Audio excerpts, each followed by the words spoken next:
sisi gelap kampanye calon presiden Indonesia. Kita lihat satu ini. Assalamualaikum teman-teman cerita Untungs.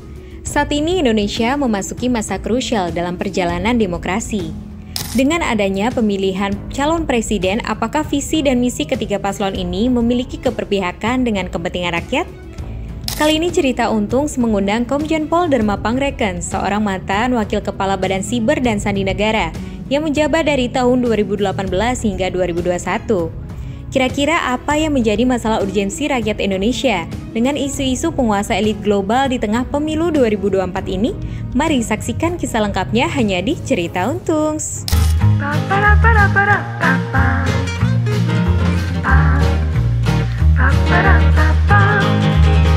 Assalamualaikum warahmatullahi wabarakatuh. Terima kasih teman-teman cerita untung yang sudah banyak mengirimkan masukan, input atau juga mungkin ide dan juga saran. Hari ini akhirnya kita bisa bertemu dengan tamu yang teman-teman ingin dihadirkan di tempat ini.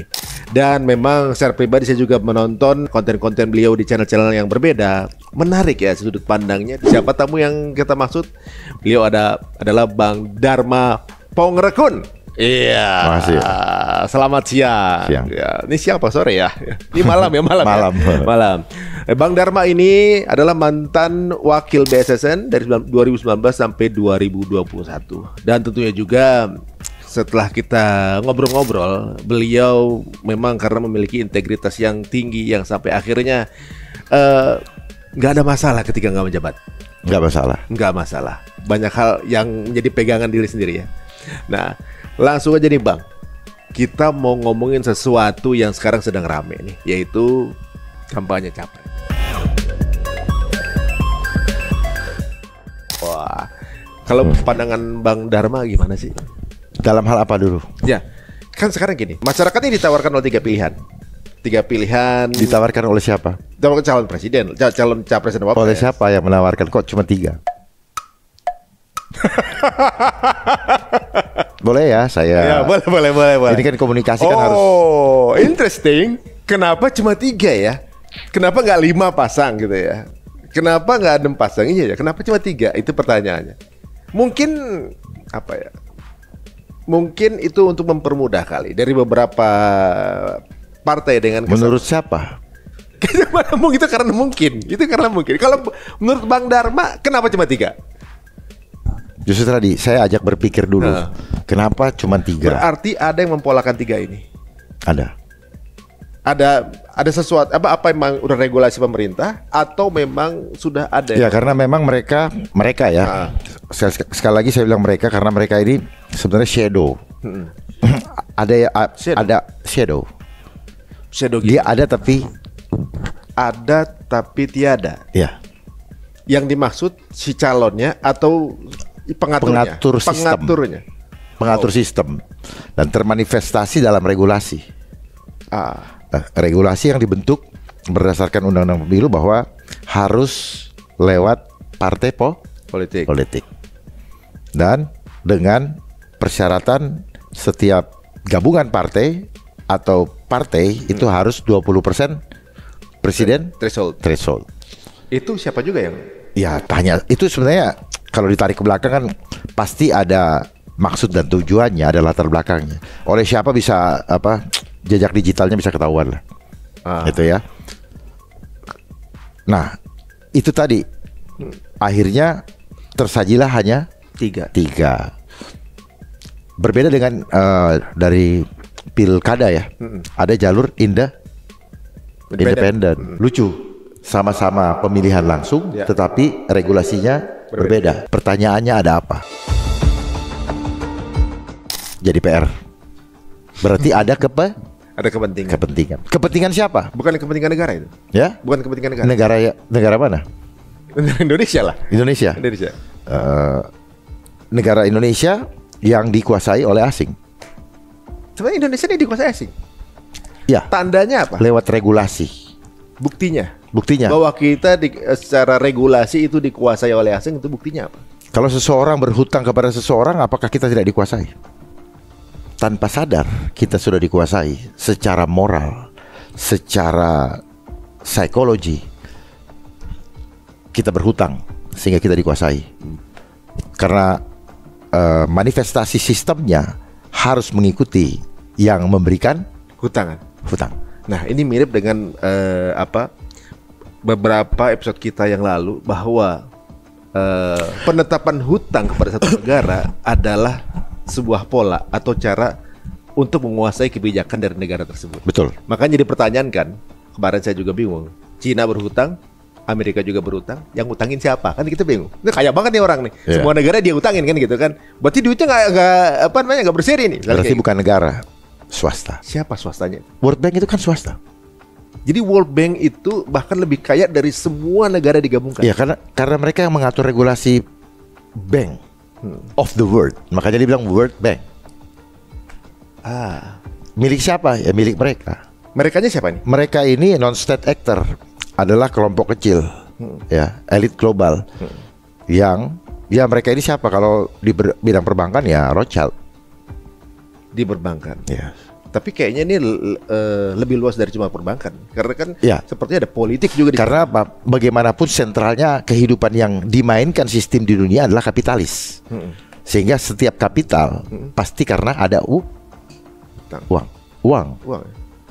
Capital kan uang, ya? Dana, modal. Operator yang mengatur sistem pengendalian negara-negara tersebut, apakah ada satu negara tertentu yang itu? United Nation. UN. Jadi alatnya adalah UN. Wow. Dan UN memiliki badan-badan khusus seperti UNICEF, UNESCO, IMF, WHO, FAO, dan seterusnya. Wah, ini menarik. Semua mereka yang atur. Pantesan aja ketika permintaan ceasefire gitu ya, itu ternyata UN tunduk sama Amerika. Apa sekuat itu gitu? Saya pikir sekuat apa Amerika sampai bisa nguasain UN? UN ini kan semua negara. Bukan Amerika yang nguasain UN yang nguasain Amerika. Oh, justru balik. Ya. Maksudnya UN yang di belakang UN. UN ini kan hanya operator. Aktor di belakang UN. Iya. Terus Amerika punya andil sekuat apa kok dia sampai bisa juga mengatur UN? Ya karena yang menjadikan presiden itu, yang mau jadi presiden harus mengikatkan dulu perjanjian di belakang layar. Makanya The Simpsons selalu bisa memprediksi kan. Karena jangan-jangan itu juga ya? Iya. Itu seperti mereka tuh kayak lagi ngetawain kali ya. Sebenarnya gue udah gue karyain dari dulu. Pertanyaannya juga gini Bang, saya pernah lihat kan kemarin ada di Amerika ada sosok politik yang namanya Henry Kissinger meninggal. Yeah. Ternyata rekam jejaknya itu ada di beberapa pertikaian di negara-negara yang bukan di Amerika. Yeah. Terus saya berpikir, apa selalu ada Amerika di setiap konflik negara tersebut? Orang selalu digiring untuk berpikir Amerika, karena Amerika dijadikan proksi oleh si pengendali sistem, gitu. Jadi penasaran, pengendali sistem ini siapa, orang mana atau gimana nih Bang? Small secret society. Secret society ini Bang. Ya. Dan yang atur swasta. Enggak berada pada naungan satu. Enggak ada. Dia adalah perusahaan swasta. Bahkan di atas para negara itu. Ya. Makanya kenapa sistemnya selalu industrialisasi dengan menggunakan manajemen industri kan? Kita diajarin planning, organizing, activating, dan controlling.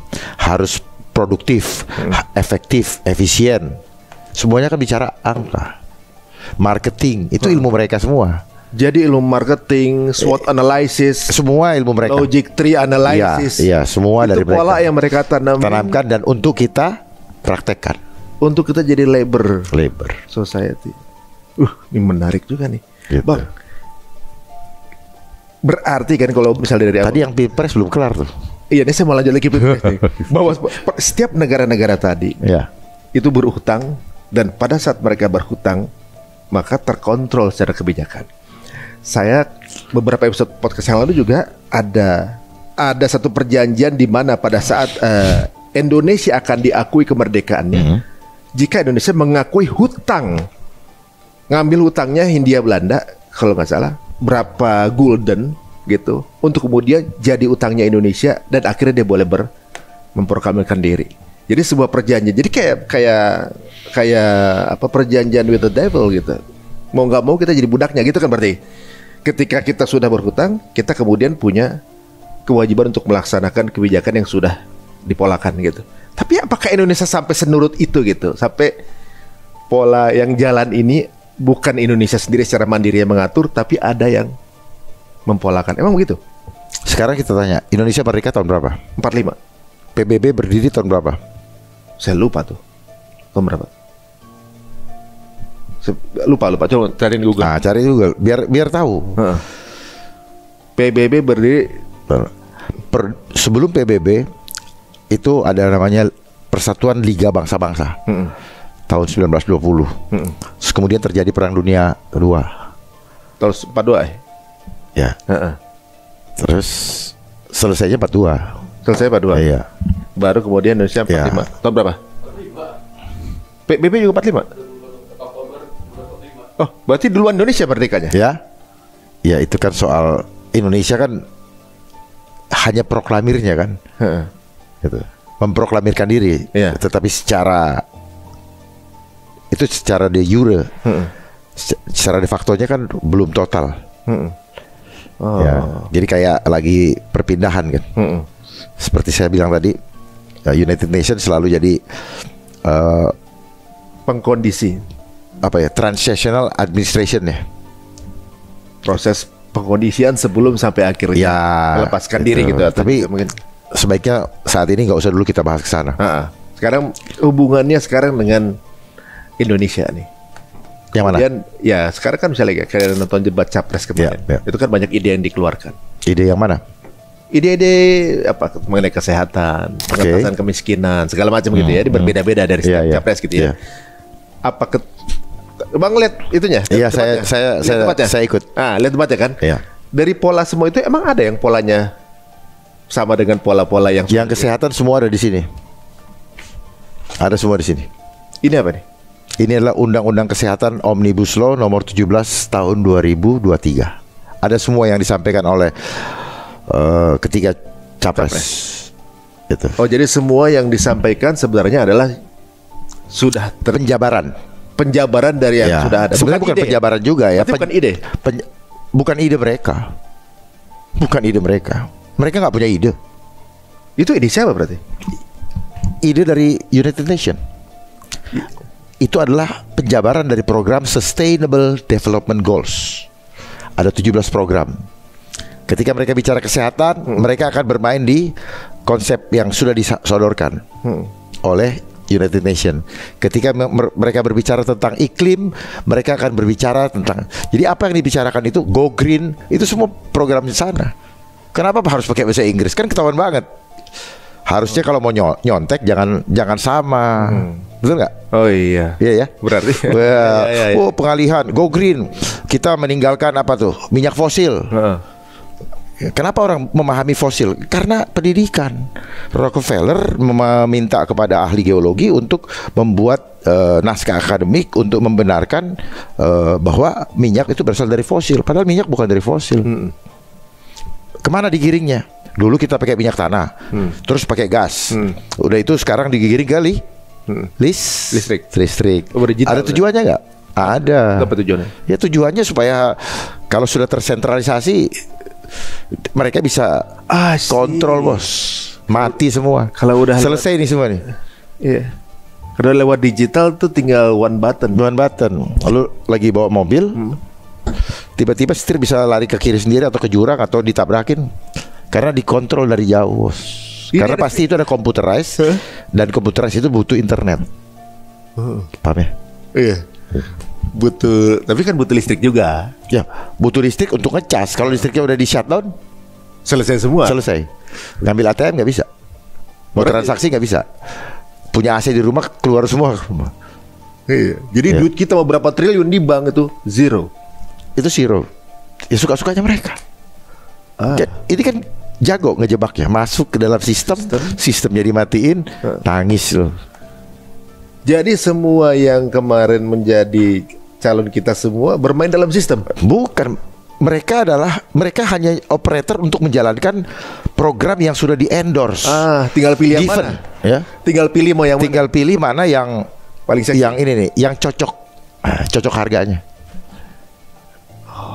Makanya kan sekarang dari sejak kapan kita dengar tuh Wani Piro apa segala macam. Cocok anunya, dealnya. Ini nih SDGs yang dimaksud ya. Ya, ini SDGs. Lihat lambangnya di sebelah kiri aja apa, United Nation. Mereka yang membangun sistem pendidikan diseragamkan di seluruh dunia. Walaupun pendidikan itu dimulai tahun 1902 disiapkan oleh Rockefeller dengan pembuat kurikulumnya adalah Frederick Taylor Gates. Bang, ini nih menarik ya. Ini yang atas ini adalah kampanyenya. Yang bawah adalah jawabannya. NWO. Ini yang menjalankannya dengan cara ini. Manifestasinya yang mau dia lakukan. Dia lakukannya dengan cara ini. Yang hitam. Jadi kampanye narasinya yang atas. Ya. Prakteknya yang bawah. Ya. Kok serem ya yang bawah? Ya memang tujuannya kan total kontrol. Jadi tadi saya sebutkan program mereka Money, Power, Control Population. Control Population itu tujuan terakhirnya adalah total control. You have no right at all. Makanya undang-undang ini mencabut semua hak asasi kita. Dia cabut semua. Bapak nggak punya hak asasi lagi. Bapak nggak boleh beriman lagi. Bang udah baca semua? Udah. Berapa halaman nih? Waduh, halamannya lupa. Tapi pasalnya 458 halaman. Contohnya bahwa kita udah nggak punya right akan something misalnya. Nggak bisa menolak apapun yang Bapak tidak suka. Contohnya, misalnya gini, kita kalau zaman kemarin pandemi ini kan ada dua pilihan, mau mau divaksin atau enggak, gitu kan? Gitu. Karena kita punya iman menolak.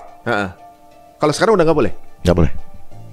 Maksudnya udah menjadi masalah hukum. Ya. Pada saat nolak jadi masalah hukum. Sanksinya di pasal 446 itu per orang 500 juta. Kalau nggak salah di undang-undang kita nggak boleh dipaksain itu kan? Ya, sebenarnya di Undang-Undang Dasar 45 pasal 28 itu hak asasi, hak untuk hidup dan mempertahankan kehidupan, hak untuk meyakini kepercayaan, mengeluarkan pikiran dan pendapat sesuai dengan hati nurani. Nggak ada lagi. Apakah ini amandemen Undang-Undang Dasar tahun 2002 sehingga ini bisa jadi. Oh, jadi mereka bukan meratifikasi, mereka menggerus nilai-nilai yang ada di Undang-Undang Dasar 45. Biar kemudian bisa terbit gitu. Ya, makanya ada Undang-Undang Cipta Kerja, Omnibus Law yang ramai merugikan itu ya para pekerja seni maupun buruh-buruh dan undang-undang lain lah semuanya. Menarik. Jadi kalau setelah baca ini, Bang, apakah ini akan menjadi landasan hukum dari semua? Ini akan menjadi landasan hukum tentunya karena kan sudah disahkan oleh DPR dan sudah ditandatangani oleh Presiden. Yang menyakup di sini apa? Ekonomi, kesehatan, apa? Kesehatan. Ya. Lebih banyak kesehatan. Komisi Kesehatan. Saya tidak tahu mereka baca atau tidak. Tapi saya pastikan mereka tidak menguasai semuanya. Karena kalau mereka menguasai semua dan tahu, mereka punya hati nurani, ini tidak akan disetujui. Karena ini akan menyiksa keluarga mereka sendiri yang mensahkan. Taruhan sama saya. Contohnya, menyiksa keluarga, yang impactnya ke keluarga itu seperti apa? Hidup kita diatur, dirimut oleh sistem. Tidak ada lagi kondisi seperti ini. Kita nggak bisa menolak ketika mereka mencanangkan kejadian luar biasa atau mengatakan hari ini ada wabah. Maka saat itu kita tidak punya pilihan hidup. Misalnya yang paling mudah, lagi nggak enak badan, minum jamu. Di sini nggak boleh, itu pelanggaran. Masa? Oh, sakit harus ke rumah sakit. Kalau nggak dijemput kayak teroris. Nih. Kalau menolak, tahan. Makanya sekarang mereka lagi bikin rumah sakit nih. Ya, liatin aja tuh. Mereka bikin rumah sakit apa? Itu jadi tempat untuk kita. Urgensinya apa karena banyak yang sakit atau memang mengantisipasi akan ada gelombang sakit yang banyak? Apa semua harus ke rumah sakit? Urgensinya, mereka yang membuat alasan urgentnya by design. Ini campaign dari mana? Dari United Nations lewat WHO. WHO. Apa nama campaignnya? WHO Pandemic Treaty. WHO Pandemic Treaty. Jadi apakah kemarin juga waktu pandemi COVID termasuk jadi dari WHO Pandemic Treaty? WHO Pandemic Treaty itu negara menyerahkan kedaulatan tubuh rakyatnya kepada WHO. Yang benar. Kalau COVID kemarin itu baru simulasi. Ternyata mereka sukses. Sukses bikin panik, bikin apa ya? Breakdown mental kepada banyak orang. Supaya apa? Supaya cari selamat masing-masing. Dia menghancurkan persatuan. Bersatu kita teguh, bercerai kita runtuh. Kalau kita bercerai sudah pasti runtuh. Makanya masuk ke rumah, suruh liatin TV, liatin handphone, nggak tahu apa yang terjadi di luar. Dan orang yang boleh di luar hanya yang pakai seragam, karena dia tahan virus mengenali yang pakai seragam itu aman. Ya, kita masuk ke dalam zaman kedunguan. Restoran ada kali silang-silang duduk di sana, dipantau dari drone oleh si virus nih. Pulang dari luar negeri, yang punya duit masuk bintang 5, yang nggak punya duit masuk ke Wisma Atlet. Yang punya jabatan pulang ke rumah. Cakep ya? Virusnya administratif kan. Dan di mana keadilan? Ada pembeda. Jadi virus melihat siapa sosialnya, siapa status sosialnya, apa status sosialnya. Ini bikin kita mikir ya, ngobrol sama Bang Darma. Ya sengaja saya biar kalian ngulik. Ya, jangan ngikutin aja apa yang diinin orang. Enggak, soalnya kan kemarin ketika ya di era COVID itu, kemudian vaksin itu kan berkaitan dengan kebijakan. Kita kan nggak bisa. Ya ini kan permainan politik dengan menggunakan cover kesehatan, isu kesehatan. Tidak akan ada keluar anggaran kalau nggak membuat program. Ya. Anggarannya dari mana? Anggarannya dari yang ngasih anggaran. Kan suka ada tuh laporan, Indonesia hutang sekian. Jadi sampai kapanpun Indonesia nggak akan pernah bebas hutang. Boro-boro yang ada ini memperbanyak hutang. Mengikuti program mereka dengan alasan melindungi keselamatan rakyat sebagai hukum tertinggi. Tujuannya apa? Ekonomi jadi berantakan kan. Setelah ekonomi berantakan, yang ada apa? Bagi-bagi sedekah tuh. Ekonomi berantakan, orang jadi butuh. Ya pastinya kan, karena manusia selama ini berpikir dia hanya bisa hidup kalau ada uang. Kenapa? Untuk membeli makanan kamu harus punya uang. Untuk punya uang kamu harus punya pekerjaan. Untuk bekerja kamu harus mempunyai persyaratan formal untuk melamar. Untuk punya persyaratan formal kamu harus melalui pendidikan formal. Ya kan? Ya, polanya seperti itu, Pak. Gitu. Jadi akhirnya belief sistemnya juga seperti itu. Apalagi dibangun dibangun pemahaman bahwa menabunglah hemat pangkal kaya. Menabunglah untuk hari esok tua. Jadi masa tua adalah masa yang mengerikan. Ya. Sehingga lakukan segala usaha untuk mempersiapkan masa tuamu ketika kamu sudah tidak mampu lagi melakukan aktivitas. Kan kira-kira begitu? Iya, betul nggak? Iya, gaji kecil, lakukan apa saja dengan cara ngebohongin orang lah, belaga bagaimana lah, marketingkan dirimu lah, ya, melacurkan harga diri lah. Yang penting dapat tabungan untuk hari tua. Itu. Melacurkan diri itu apa ya? Harga diri lah, idealisme lah, dan segala macam demi hari tua. Makanya asuransi laku nih. Ya itu. Tapi kan begitu ditagih juga sekarang nggak gampang juga. Nggak gampang juga. Banyak sekali persyaratannya. Waktu ngerayu jago banget. Iya. Pas ditagih, yang klaim susah. Iya. Yang ngerayu kita apa? Wanita-wanita itu kan. Ya. Setelah kita cari lagi dia udah dipecat, udah keluar lah misalnya dari situ. Ketemu orang lain lagi, beda lagi dia treatmentnya. Wow, itu memang sudah dipolakan seperti itu. Memang. Saya pernah dengar nih Bang, bukan di Indonesia ya, bahwa salah satunya Abang tadi udah mulai dengan cara ketika sudah miskin, kemudian butuh makan harus pakai uang, gitu. Nah, padahal makan tidak perlu punya uang. Iya, mestinya kan seperti itu. Tinggal tanam. Iya, di Indonesia ini bukan gitu. Lautan hanya kolam susu. Gitu kan? Mana lagu itu? Nah, bukan di sini sih saya ngomongnya. Jadi ibaratnya, kenapa takut? Enggak, entah di sini sama atau enggak gitu maksudnya. Oh, gitu. Jadi program pemiskinan itu dilakukan untuk bisa supaya kebijakannya bisa dikontrol dengan cara pada saat udah lapar. Ya kayak di Ethiopia lah.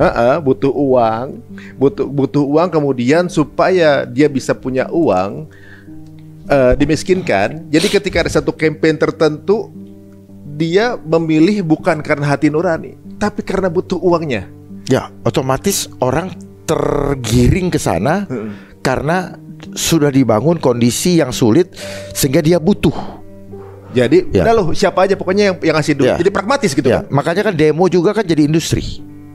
Demo jadi industri kan, untuk merekrut orang-orang yang demo kan. Makanya banyak yang kita ketahui, banyak yang dibayar. Bisa dipakai sama siapa, ya kan.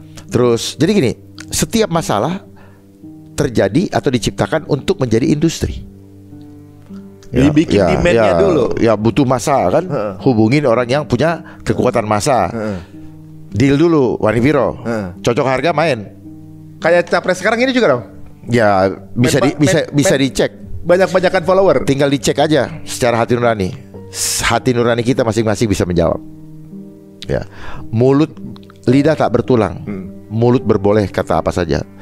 Tapi dalamnya hati nggak bisa dipungkiri. Berarti kita mungkin bisa mendengar. Sehingga banyak orang kehilangan idealisme hanya demi. Makanya kan akhirnya orang dikirim kuat-kuatan finansial. Terserah dapat dari mana hasilnya itu. Coba aja cek kalau mau dicek loh. Bagaimana sih ngitungnya sampai habis itu? Dari mana semua? Dan uang itu dari mana? Ya dari mana semua. Jadi jangan terlalu berharap mendapatkan seorang pemimpin yang amanah kalau dia tidak takut sama Allah. Takut sama Allah itu bukan nggak perlu dilihat masyarakat. Allah mengontrol batinnya di dalam menjalankan regulasi itu, di dalam meraih apa? Ya, meraih yang meraih amanah untuk melayani rakyat. Karena jadi industri kan? Industri benar. Tuh, pamflet iklan itu kan ada nilai ekonominya, Bos. Jadi hidup dengan euforia ini kaos segala sewa gedung, sewa baju, sewa bus, sewa jalan kan. Jadi uang pindah dulu ke sana. Nanti ada peristiwa uangnya pindah lagi ke sini gitu doang. Cuma mindahin itu aja loh. Iya. Ya. Berarti nanti kalau saya bohongin Bang Ari, uangnya Bang Ari pindah ke saya.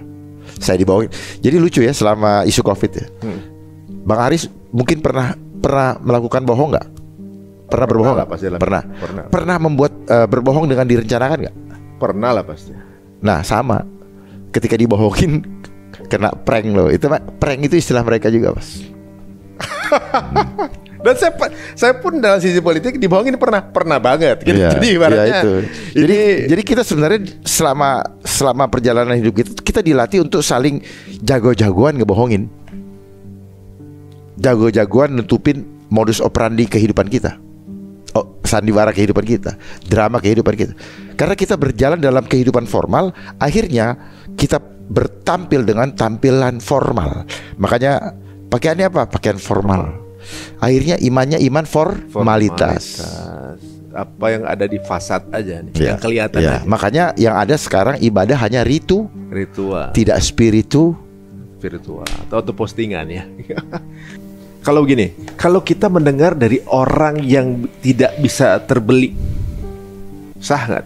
Jadi gini, kita lihat ya, maksudnya kita bisa paham orang ini udah terbeli, orang ini udah terkonfirmasi, nggak mungkin, pasti ada bisnis di belakangnya gitu ya.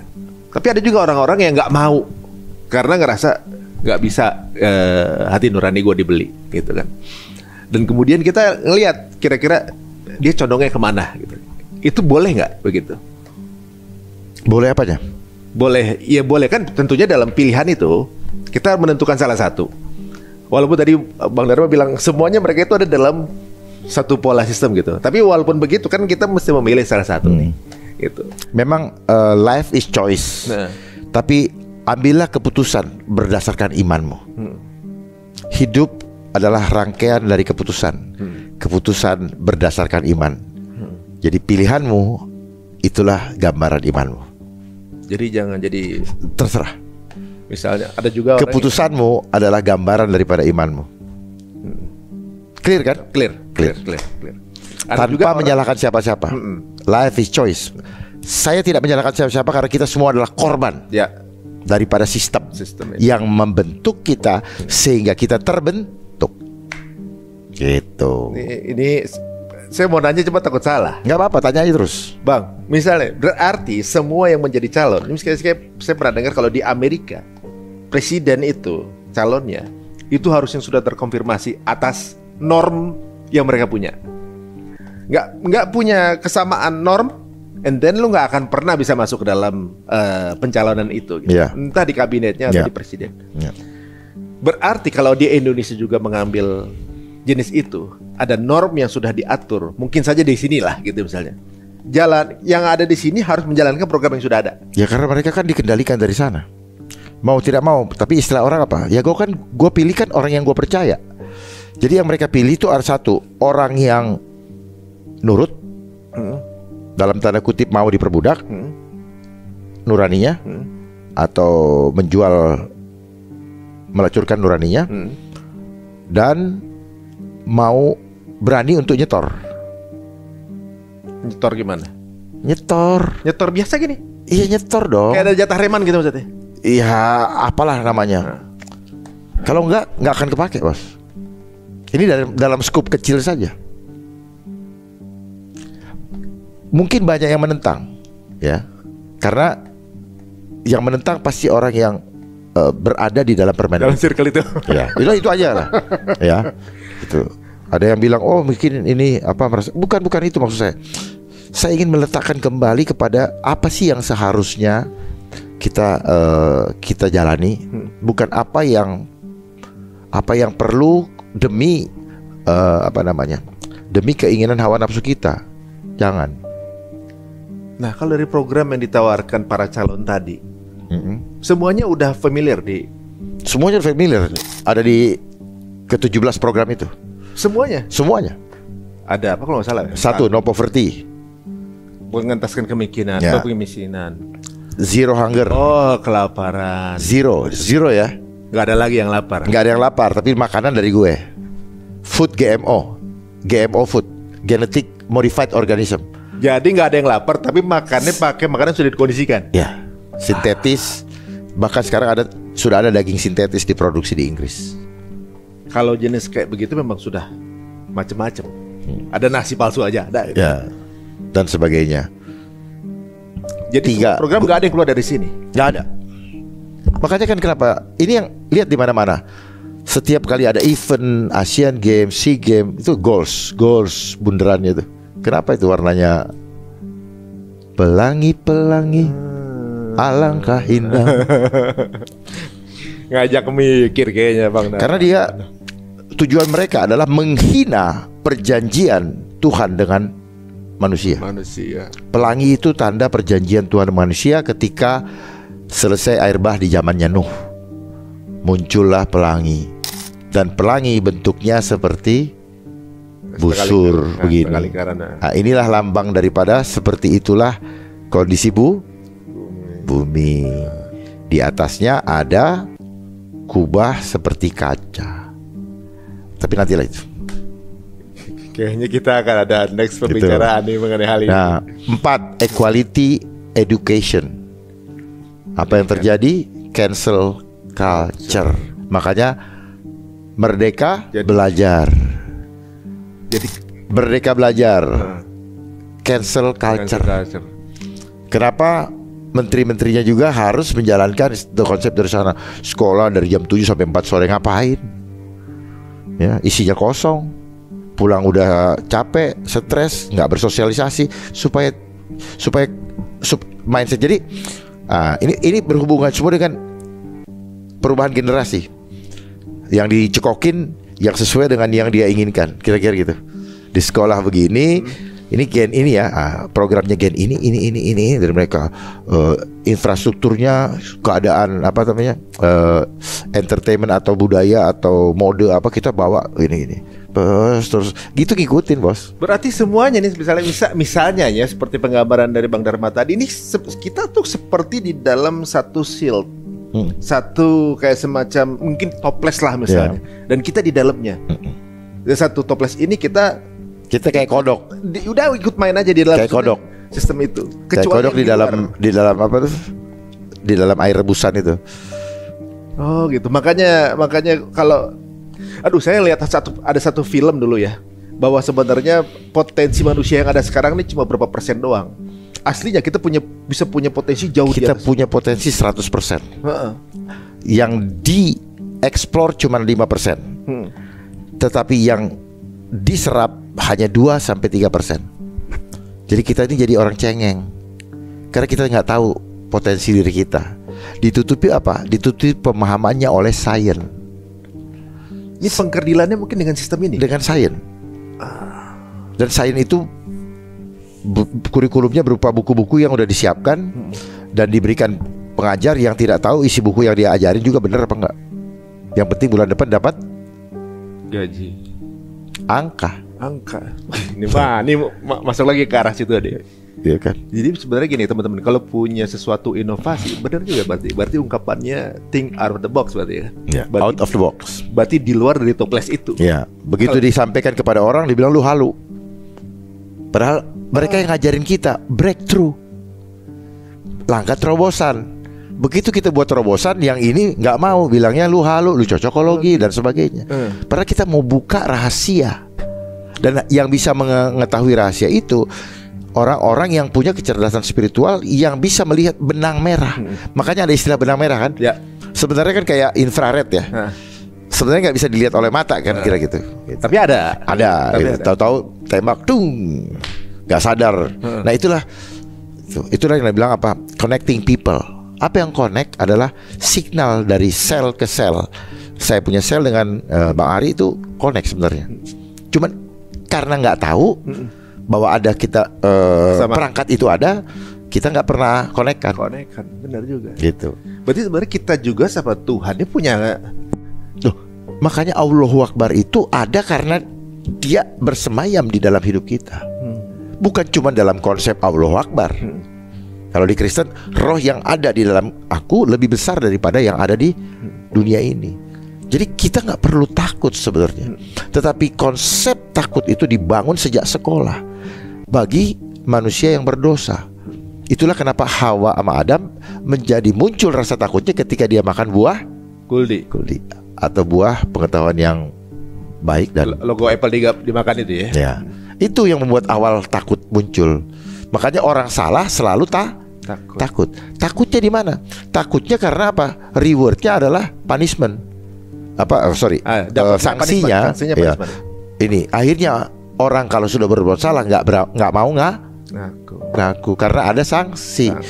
Dimulai dari rumah, orang tua bisa marah, dari bangun pagi takut telat sekolah, takut sama guru, takut ngerjain PR, takut salah, ini ujian segala macam, semua takut. Makanya paling enak dagangannya dagang ketakutan. Itulah kenapa fear campaign. Ya, itulah kenapa banyak asuransi muncul juga. Karena dia menjual ketakutan. Dia menggunakan orang-orang yang sudah dilatih berbicara. Ya, berbicara yang tujuannya marketing itu marking kita punya mindset supaya bisa gampang bohongin. Jadi ilmu membohongi orang.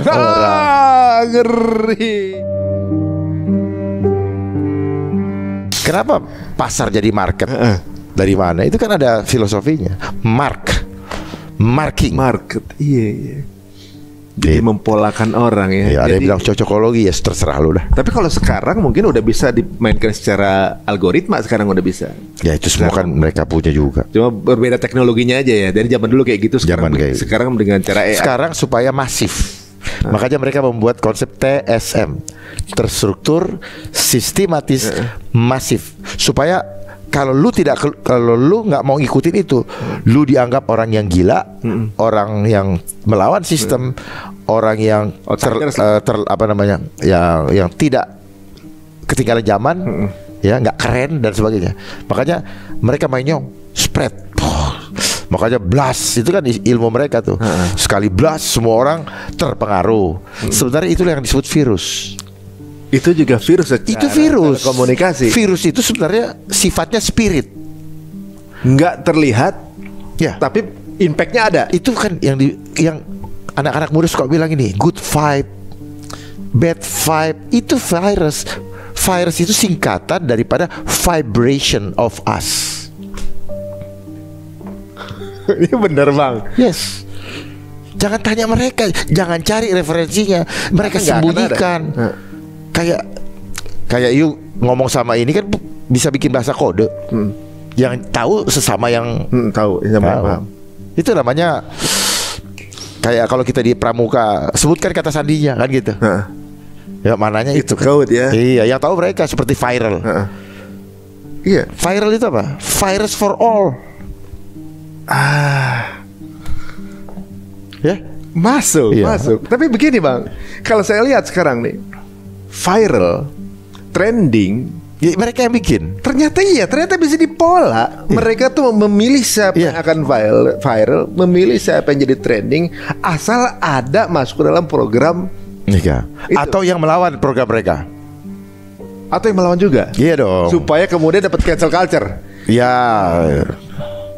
Ngeri juga guys. Soalnya gini, belakangan waktu urusannya sama sosial media kan, apalagi urusan jual-jualan gitu ya. Kemudian mempelajari biar kemudian dapat banyak engagement segala macam. Ternyata algoritma itu bisa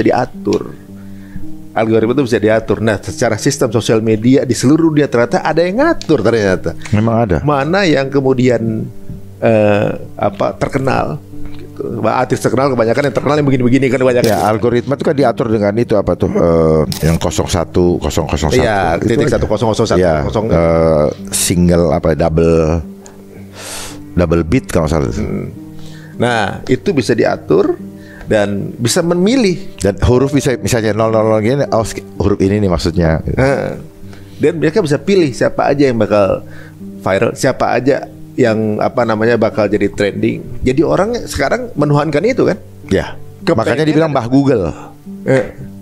Kepengen berada di posisi itu. Dan di Google tidak semuanya kebenaran itu kan. Tapi jadi begitu sekarang. Ya, artinya apa?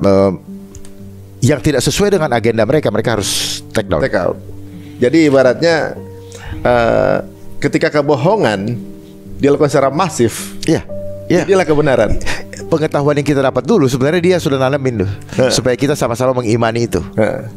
Ada kayak teori Darwin lah. Ya udahlah semua itu. Tiba-tiba dari monyet lah gini segala macam yang jadi orang seperti punya second option. Jadi spiritual kita benar jadi lepas. Keimanan kita yang sains ini tujuannya ke sana. Karena memang di masa seperti ini sains berkuasa betul.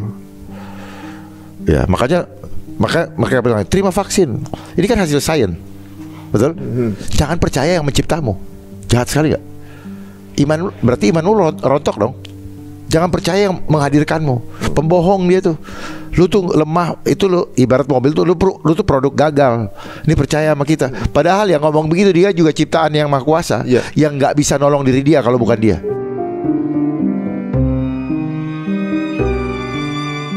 Dia manusia berdosa yang cinta sama hepeng. Ini permainan kayak gini. Sarange itu kan mainan mereka juga. Oh, ini gitu kan? Iya. Kode juga ya? Kode juga. Dan terus main orang drakor lah, apa segala macam, orang digiring. Kenapa tiba-tiba ada BTS? Mereka juga yang skenario kan semua itu yang supaya menjadi terinspirasi. Berangkat dari begini-begini, dulunya begini. Itu yang saya bilang tadi. Bentukan trending dari polanya yang sesuai. Polanya yang dibuat oleh mereka. Dan mereka bisa pilih orang. Kalau enggak, jangan harap lu akan dikenal dunia. Kalau nggak masuk, termasuk yang fame yang di jalan di Los Angeles tuh, Wall of Fame. They are part of system. Maka kalau nggak masuk. Itu American Dream. Orang kepengen semuanya sampai ke posisi ya. kan. Itu yang dipolakan juga. Polakan juga. Wah, ini sejak kapan pola ini berjalan? Dan pertamanya siapa sih, Bang? Yang kemudian punya ide ini, kalau menurut saya bilang ini punya ide masuk jenius. Ini trek panjang. Memang jenius, makanya mereka kelompok Illuminati kan. Illuminati kan orang yang sudah tercerahkan. Dia mengerti semua tentang alam semesta. Tetapi dia bagikan ke kita, dia tidak mau bagikan yang nir materialnya. Dia ajarkan kita hanya yang material supaya manusia-manusia dungu dalam materialistisnya. Jadi kita didungukan dalam 1 abad terakhir ini. Ya, makanya kata logi, teknologi, biologi, psikologi, sosiologi, dan semua yang pakai logi, akar katanya adalah dumb atau foolish, dungu atau bodoh. Dari mana itu, Bang? Ada, cari akar katanya di apa namanya, di kamus itu. Di kamus ada. Logi, asal kata logia, yang artinya dungu. Makanya cari akar katanya. Religion, kenapa jadi religion? Itu kan bahasa yang mereka. Jadi bahasa Inggris ini adalah bahasa mereka. Bahasa Inggris ini muncul di abad dibawa oleh apa namanya, suku Jermania ke Inggris, ke daratan Inggris. Tapi dia bukan bahasa Inggris asli. Bahasa Inggris asli adalah Celtic. Sehingga setiap bahasa yang ada, karena Britain dengan kerajaannya itu dia menjajah seluruh sebagian besar dunia, sehingga dia dipakai menjadi sebagai alasan dipakai untuk menjadikan bahasa Inggris menjadi bahasa internasional. Dulu kan orang fanatik dengan bahasanya. Contoh Jerman, Prancis, ya, Belanda dan sebagainya. Tapi kenapa dijadikan satu bahasa Inggris? Supaya apa? Supaya transfer knowledge kepada setiap orang di dunia itu lebih cepat. Ini belajar dari mana? Belajar dari pengalaman mereka ketika membangun menara Babilonia. Bahasanya dikacauin. Jadi ibaratnya, makanya muncullah teknologi informasi dan komunikasi dengan bahasa Inggris, informasi dalam bahasa Inggris, menggunakan teknologi supaya cepat nyampe kepada semua orang dalam secara masif dan memiliki pemahaman yang seragam. Ini menarik nih. Ujungnya kan kalau nggak salah kan mau bikin satu pemerintahan sedunia tuh cuma satu. Ya, ini awalnya tuh WHO Pandemic Treaty ini, bukan awalnya. Ini adalah tonggak yang akan dipasang oleh mereka. Begitu WHO Pandemic Treaty berjalan, maka ini ibarat jet ini. Kecepatan menuju ke one world government yang akan mereka canangkan tahun 2030. Oh, ini bukan campaign besar berarti nih? Hah? Campaign besar? Besar sekali. Ini mereka sudah rencanakan, makanya ada G7, G20. Ini rencananya ke situ. Oh. Termasuk yang di Bali kemarin. Saya punya dokumentasinya kok. Ya. Jadi setelah ini ada next step-nya nih setelah ini? Nah, ini adalah program yang dimainkan. Ketika jalan nih misalnya. Ya, ketika ini program sudah jalan masing-masing. Tapi efek deterennya atau hal pemaksanya adalah undang-undang ini. Pemaksanya sebagai apa? Untuk mengontrol pergerakan manusianya ini. Berarti semua program itu ujungnya adalah menguasai kebijakan. Bukan total kontrol. Bukan menguasai kontrol. Ya, kontrol. Ini sudah bukan kebijakan hasil pemikiran anak bangsa. Ini endorse kok. Oh, jadi semua yang campaign kemarin tuh endorse semua? Endorse semua. Kan uangnya uang dari yang pemodal. Akhirnya kan kapitalis. Ini kapitalnya. Ini program gua kerjain. Tapi ikutin gue punya mau, yaitu kontrol total rakyat lo. Gitu. Makanya coba tanya sama mereka, ngerti dari mana itu Indonesia Mas tahun 2045?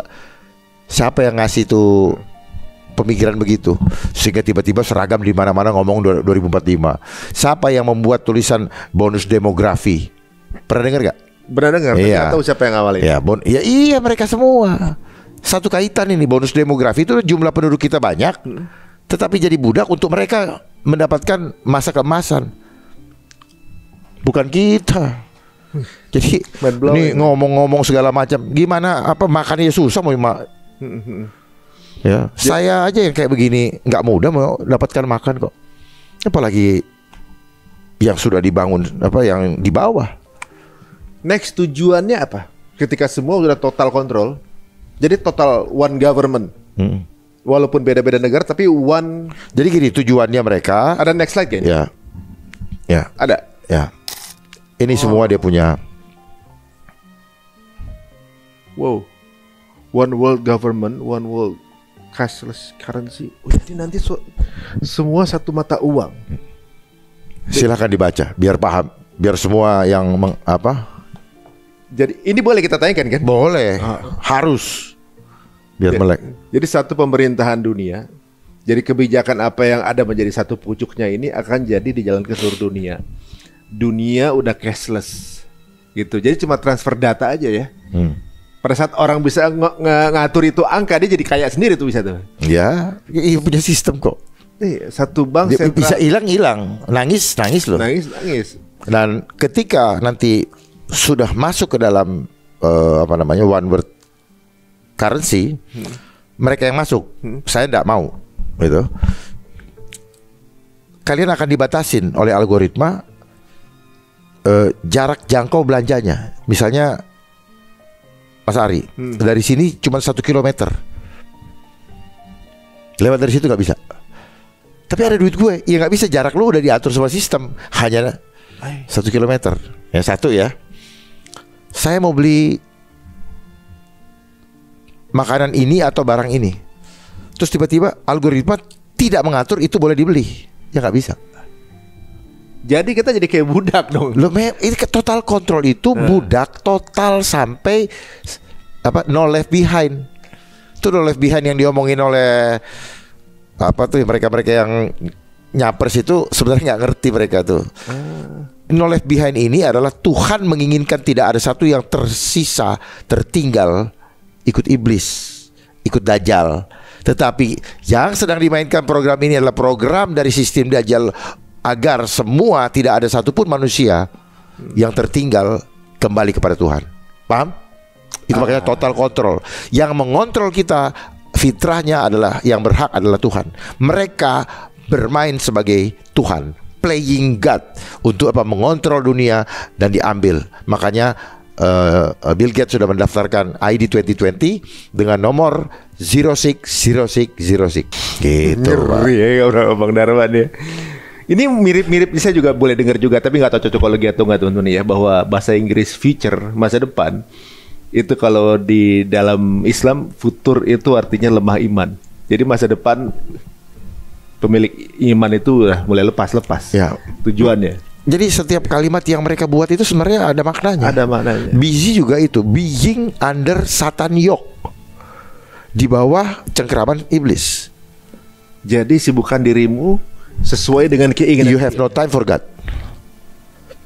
Man. Coba lu hitung, sehari berapa lama lu kasih waktu buat Tuhan?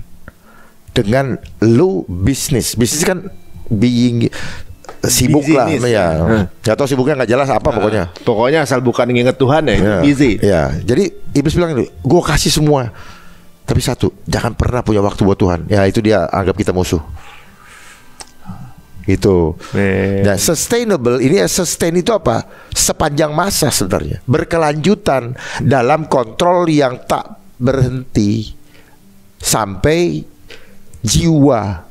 Jadi bukan cuma tubuh kita pergerakan dia, ini jiwa kita ingin mereka kontrol sampai supaya jangan pernah punya loss iman sekali. Makanya dia perlu gelombang yang akan ditanamkan di kepala kita, di tubuh kita, supaya nanti semua langkah kita tuh bukan langkah iman. Tidak ada lagi kenal siapa pencipta kita. Semua jadi robot. Ya. Tiba-tiba ini lihat pandang begini, tiba-tiba tak bangun, terus kenapa Pak Ari kayak gini?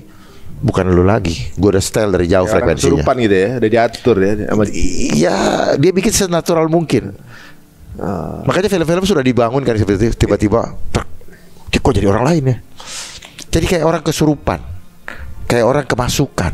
Tapi belum kan sekarang kan? Belum kan? Ya dalam kehidupan sehari-hari sudah mulai banyak. Baik secara spiritual, ini kan ilmu spiritual yang dimanifestasikan dalam fisik. Ya. Dia copy paste, makanya ada istilah copy paste. Itu bahasa mereka. Dia mengcopy kuasa Allah. Seolah-olah kontrolnya jadi punya mereka. Bukan seolah-olah, mereka memang mau. Mereka ini kaki tangannya Dajjal untuk mengambil jiwa yang adalah milik berharganya Tuhan, supaya jangan menyembah kepada Tuhan. Supaya worship of science, bukan worship of God. Memang ada agama yang Scientology. Ya, jadi gitu, worship of God-nya lupain. Jadi sains ini membuat orang lebih percaya, lebih menyembah kepada hasil sains, bukan kepada yang menghadirkan gue. Kan tolol kan? Apa nggak sedih Tuhan? Gue yang hadirkan lu nggak percaya, lu coba-coba sama gue. Gimana kalau kira-kira begitu? Misalnya sama sekarang lagi di pur aja berarti sekarang. Ya, kalau kayak pegawai. Lu ada di sini, lu nggak percaya sama kita tuh harus seperti anak kepada bapaknya. Percaya penuh. Kita nggak pernah nanya, Pak, bapak punya uang nggak? Pokoknya taunya bapak kasih makan aja. Gitu. Begitu harus hubungan kita dengan Tuhan. Nah, si ini pengen begitu juga perlakuan kita. Playing God berarti. Ya. Supaya kita berharap makan sama dia. Tapi ini semua racun, baik racun iman maupun racun terhadap tubuh kita. Berarti yang bisa ngalahinnya hanya untuk mereka yang memiliki iman berarti ya? Of course dong. Yang nggak menggantungkan, hanya makhluk-makhluk yang takwa. Benar. 100%. Yes. Nggak bisa. Makanya cinta itu harus 100%. Ya. Bini lu tahu, lu sisain 10%. Oh iya, benar. Angkut koper dari rumah. Jadi kita tuh nggak bisa prasmanan guys, ngambil yang kita suka doang. Harus 100%. Memang tidak mudah, karena sistem bikin hidup sulit. Sehingga kemudian suka ada tawaran-tawaran. Ya habis gimana lagi? Iya, nggak ada pilihan. Iya, gue kan mau kerja. Tuh gue makan apa? Ada gitu. Kata Tuhan, lu nggak pantas kembali ke rumah gua yang mulia, tempat gua yang mulia. Kecil banget lu takut terlalu hina. Lu menghina tempat yang mulia ini. Dia tidak memilih orang yang banyak duit. Gitu. Dia yang memilih orang yang betul-betul takwa dan punya akhlak. Orang beradab. Bagaimana mau beradab? Adil aja enggak. Kenapa nggak adil? Manusia mengukur status orang dari apa? Jumlah angka yang dia miliki, baik yang terlihat maupun yang tidak terlihat. Semuanya disembah-sembah. Woi, hebat-hebat. Berarti angka lah jadi Tuhan sekarang. Iya memang. Dan itu buat di mata Tuhan, itu kompetitor utama. Tuhan adalah angka. Untuk orang-orang sekarang yang yang itu. Ya, mungkin saya juga termasuk. Bukan hanya uang. Ya. Kadang-kadang followers itu banyak. Angka juga. Angka bos. Angka juga. Menang ini dia. Ranking 1 misalnya. Terbaik dia misalnya di angka juga. Padahal nyontek. Dalam satu organisasi dia orang nomor 1, angka juga. Angka. Nah, disitulah dia mainkan. Makanya sekarang kita digiring ke sistem angka. Digitalisasi. Digit itu angka. Udah dikasih kodenya kok. Mereka itu nggak terlalu tertutup sebenarnya. Mereka ngasih simbol-simbol. Cuman kita harus punya kecerdasan untuk memecahkan sandi itu. Bukan kebetulan saya pernah disandi, bukan berarti saya disandi. Saya mengerti hal ini karena saya belajar sandi secara khusus, tidak. Itu karena banyak orang yang melihat tetapi dia tidak melihat. Banyak orang mendengar tetapi dia tidak mendengar.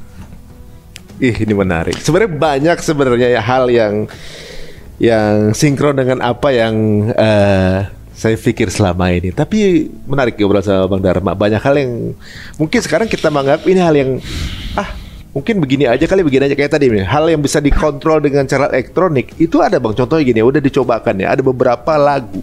Orang kalau dengar lagu itu bunuh diri. Bunuh diri ada lagu. Ada tuh. Kalau saya juga Gloomy Days atau ada beberapa lagu. Iya.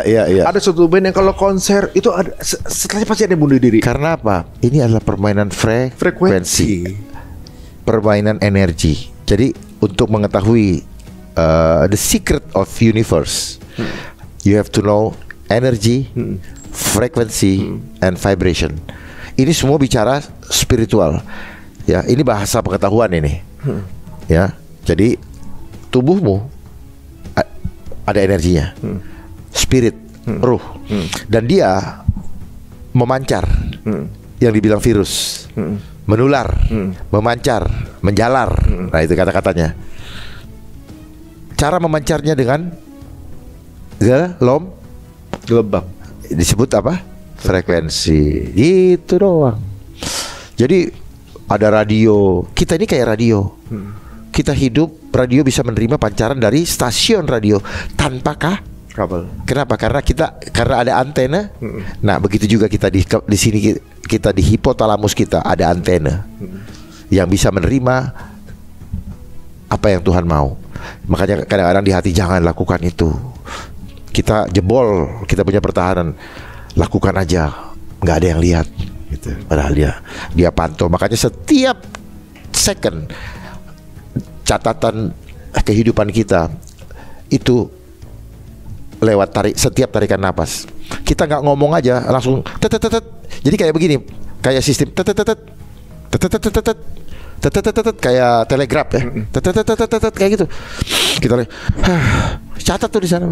Nah, itulah dicontoh oleh mereka menjadi big data. Dari data. Big data itu contoh catatan buku dosa kita. Makanya dia setiap lu ketik lu delete, udah kecatat. Udah nyatet sana ya. Iya. Baru jadi mikir aja kan udah. Gitu loh.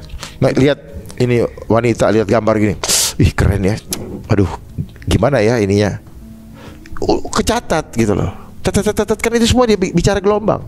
Nggak bisa kita bilang, yang ini hapus ya ntar, nggak bisa diedit ya. Ya, makanya setiap perbuatan pasti ada sanksinya. Ya, sepakat. Gitu. Upah dosa adalah maut.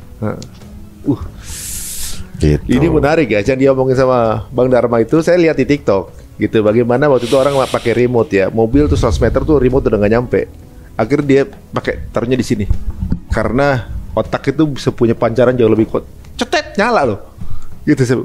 Lu jangan, jadi intinya bilang jangan remehkan kemampuan otak kamu, bilang gitu. Dia gini doang, cetek, nyala itu di sana. Berarti kemampuan mancar otak tuh kuat banget. Ya, kan? Makanya orang bisa kayak Uya Kuya itu dia mainin. Itu dia mempengaruhi dia punya ini. Orang yang suka itu di ATM. Iya, itu semua itu main frekuensi.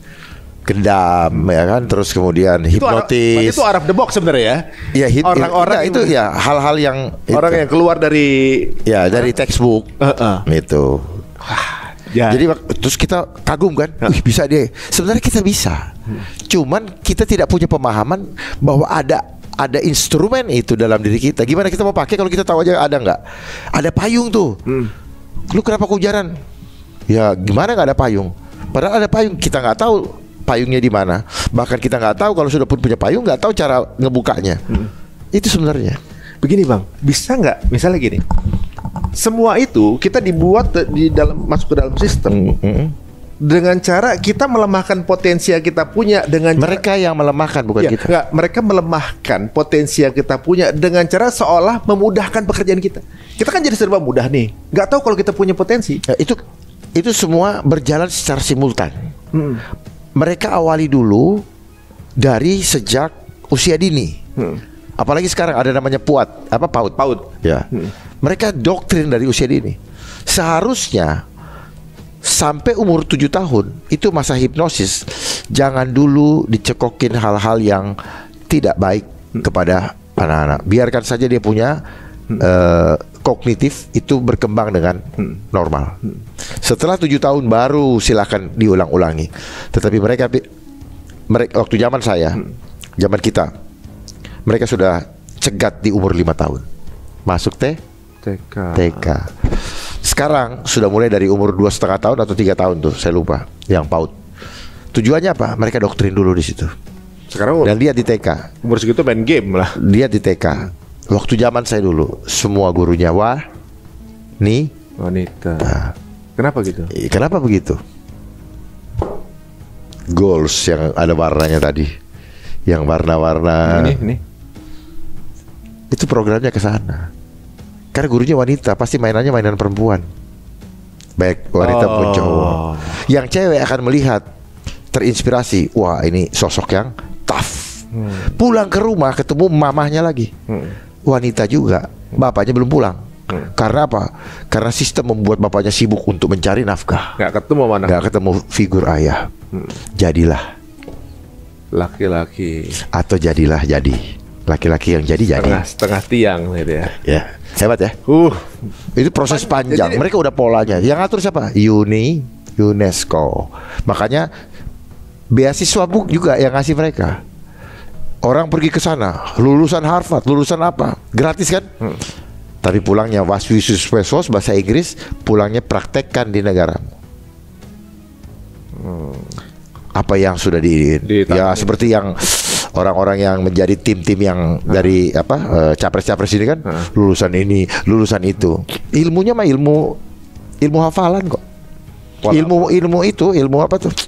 Ilmu copy paste. Jadi jangan terlalu silo melihat orang-orang yang seolah-olah terlihat pintar. Pintar itu hanyalah angka dari mereka. Pintar itu hanyalah terminologi yang diberikan kepada mereka yang copy paste dan dikasih status sosial, strata sosial sebagai sarjana, sehingga mereka harus mempertahankan kredonya, ya, harga dirinya, eksistensinya. Oh, sarjana kok, ya ilmunya itu. Jadi kalau orang hanya memahami situ, kita akan berantem karena ilmunya cuma sampai di situ. Yang di buku itu adalah kebenaran, walaupun dia tidak tahu bahwa itu tidak benar. Hukum pun diatur untuk menangkap hasil penanaman sifat jahat sejak di sistem pendidikan. Muncullah hukum. Hukum ini disiapkan. Jadi ini saluran gini sampai di sini. Pasti orang ribut selalu hukum apa? Urusan duit. Urusan harga, entah harga nominal, harga diri. Jadi hukum pun adalah pekerjaan kan. Sibuk semua orang ngurusin ini. Wah, nih aku punya hak, aku dijalimi. Iya, sistem yang harusnya diperbaiki baru bisa bicara. Jadi kalau selama ini orang diajar untuk apa? Menyelesaikan hilirisasi. Iya. Di hilirnya doang kebakar. Ya, hulunya nggak mau pelihara. Sama konsep medis juga gitu. Hulunya dipelihara. Makanya dia tutupi rasanya. Yang ada rasa sakit dibilang penyakit. Kalau sudah penyakit, penawarnya apa? Obat. Tapi untuk dapat obat harus keluar angka. Ini mindsetnya kita mulai mudah-mudahan mulai keluar dari box ini ya. Jadi ada satu pandangan lain dan teman-teman boleh setuju boleh enggak. Dan kalau nggak setuju, Bang Dharma ini siap untuk saya siap diskusi terbuka. Terbuka, diskusi sehat gitu ya. Jadi ya sehat lah. Jadi ibaratnya kalau misalnya merasa bahwa pola yang dipegang Bang Dharma ini lemah, monggo silakan diskusi, kita buka. Maksudnya kita nggak memaksa orang untuk setuju apa yang kita omongin. Tapi saya siap untuk bertemu muka, untuk gelar di meja, supaya kita sama-sama berbagi ilmu, gitu. Supaya kita sama-sama bisa membangun bangsa ini dengan lebih bermartabat, berdaulat, karena punya pemerintahan yang mandiri. Jangan seperti sekarang. Ini sekarang masih belum mandiri? Sama sekali tidak. Cepet kan jawabnya? Udah langsung. Cepet jawabnya. Karena memang tidak. Makanya kita hidup susah. Kita adalah negara yang terkaya di dunia. Kita tidak pantas menjadi negara yang peminjam, tetapi kita harus menjadi donatur bagi bangsa yang lain. Berarti kalau dilihat dari ini sebuah sistem, kemiskinan juga adalah sebuah bagian daripada desain. Ya. Soalnya gini, ketika negara lebih banyak ini riset teknologi itu hanya untuk negara tertentu. Gitu. Jadi budgetnya besar. Riset itu dibayar.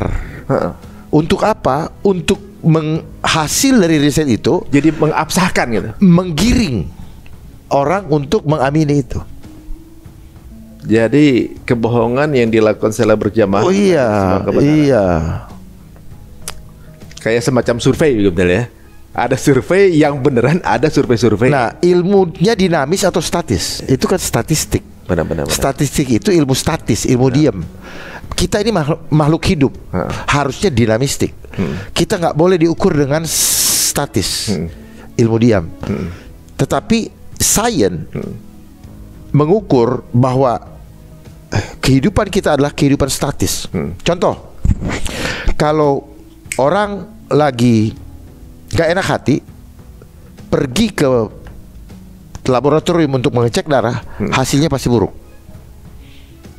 Tetapi begitu dia lagi gembira, tensi, lagi ini, tekanan darahnya bagus.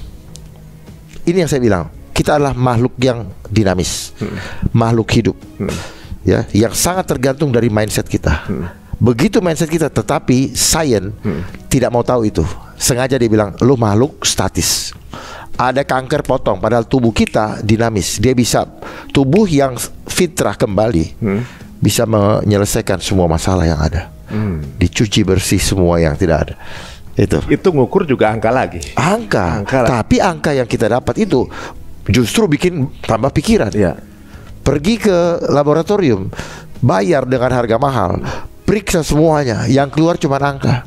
Pulang-pulang pikiran lagi. Bukan tambah enak. Gitu. Mikir lagi. Akhirnya apa? Kasih lihat harus bagaimana nih. Angka lagi. Yang dimasukin ke tubuh menyelesaikan enggak. Dia cuma menghilangkan rasa sakitnya, painkiller. Tapi dia sudah tersugesti. Gua sudah tenang. Ya, adanya. Dan disitulah muncul namanya placebo. Hal-hal yang ini. Jadi karena belief system lagi. Iya. Ini udah ini. Tapi ininya bahaya latennya tetap tersimpan. Cuma terdikoy aja. Ya, nanti supaya nanti menjadi masalah berikutnya. Ketika usia berapa mereka bilang komplikasi. Sorry, gue nggak bisa lagi, udah komplikasi. Padahal ini kan proses panjang. Dari mereka yang dulu pernah melakukan sesuatu, memasukkan ke dalam tubuh si manusia, dan si pekerja kesehatan yang berikutnya, dia akan menampung, menerima residunya. Dia yang ngurusin, dia nggak merasa bersalah. Karena saya tidak menyalahkan mereka, karena mereka tidak paham. Sistem juga. Ya, bukan. Mereka tidak paham bahwa pekerjaan mereka ternyata seperti itu. Mereka cuma diajar bahwa seolah-olah mereka menolong orang. Jadi semangatnya menolong. Kenapa? Karena cuma sampai di situ ilmu dasar yang diberikan ketika mereka kuliah. Mereka tidak pernah belajar bahwa tubuh manusia itu hidup dari rohnya Allah. Nggak ada. Kesehatan itu, sehat itu kalau apa? Tubuhnya, organnya berfungsi dengan baik. Tapi kenapa organ ini bisa berjalan cengap-cengep, mesin ini bisa berjalan? Dari mana yang menghidupkan? Mereka nggak belajar. Mereka tidak belajar kalau ada internet dari sang pencipta yang menghidupkan itu. Makanya banyak orang yang dinyatakan sakit bertahun-tahun, bahkan 20 tahun, tapi dia masih hidup.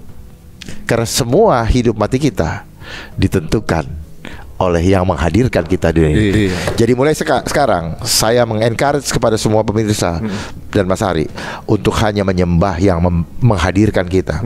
Karena tujuan kehadiran kita adalah apa? Untuk menjadi media dari sang pencipta yang tidak bisa dilihat oleh mata, kasat mata, tetapi bisa kita rasakan, kita bisa lihat oleh batin kita. Gitu ya. Waduh, ini mindset kita lagi di apa namanya, dibongkar-bongkar nih kayaknya ya. Jadi selama ini jangan-jangan kita salah dalam mengukur sesuatu. Di sini jelas banget bahwa kita seperti menuhankan angka. Seolah bukan seperti, memang dibentuk menuhankan angka. Seolah-olah dari angka tersebut menentukan siapa yang lebih mulia. Gitu. Mungkin sebagai satu contohnya di depan manusia. Di depan manusia, bukan depan Tuhan ya. Jadi alat ukur bersama. Gitu. Karena angka orang bisa saling membunuh di sama saudara pun. Apalagi kalau udah urusan warisan. Wah, itu betul. Makanya. Sesama kawan saling tusuk.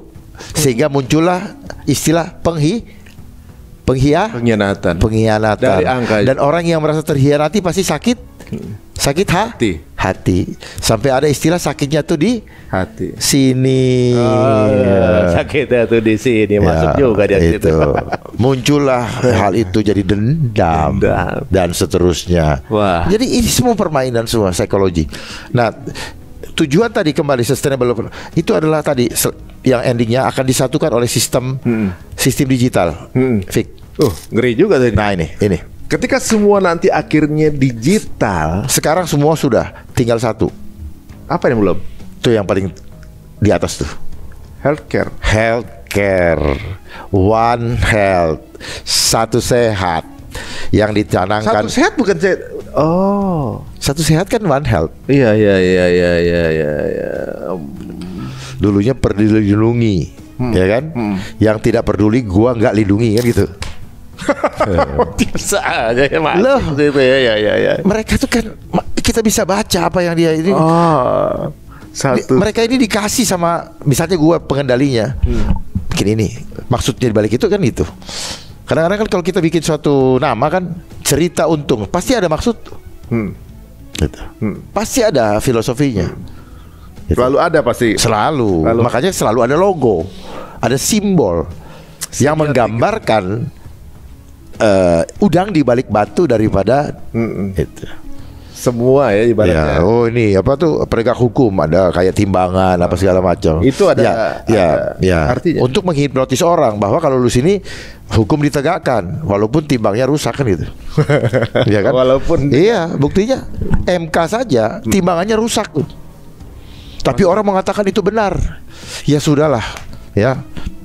Kita pilih jalan masing-masing. Benar itu bukan milik manusia, milik Tuhan. Mungkin benar secara sistem. Pembenaran.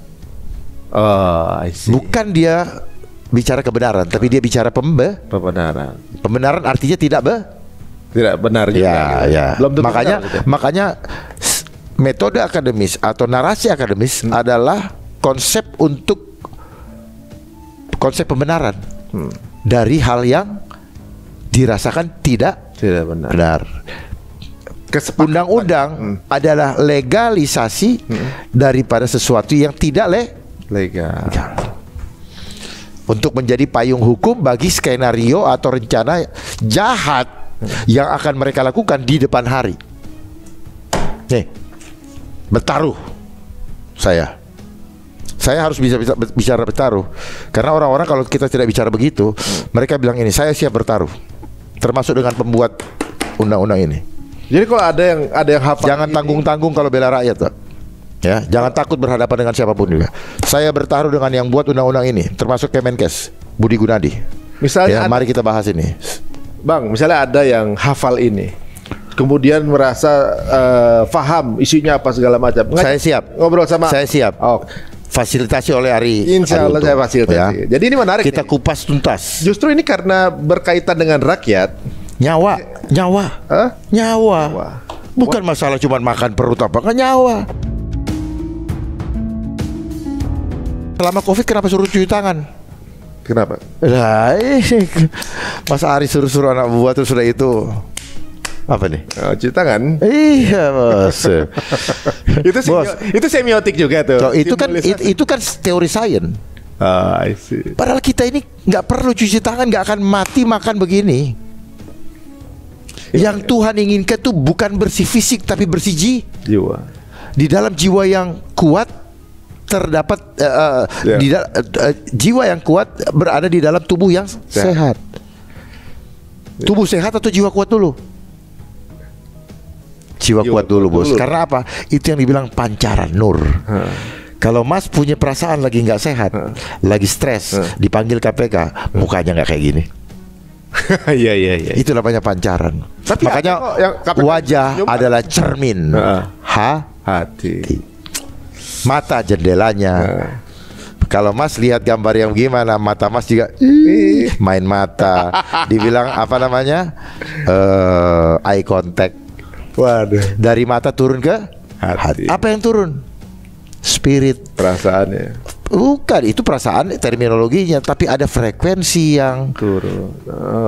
I see. Terpancar dan menggerakkan sel-sel untuk menghasilkan hormon yang menggerakkan tubuh kita untuk meraih desire yang muncul akibat kita melihat dengan mata.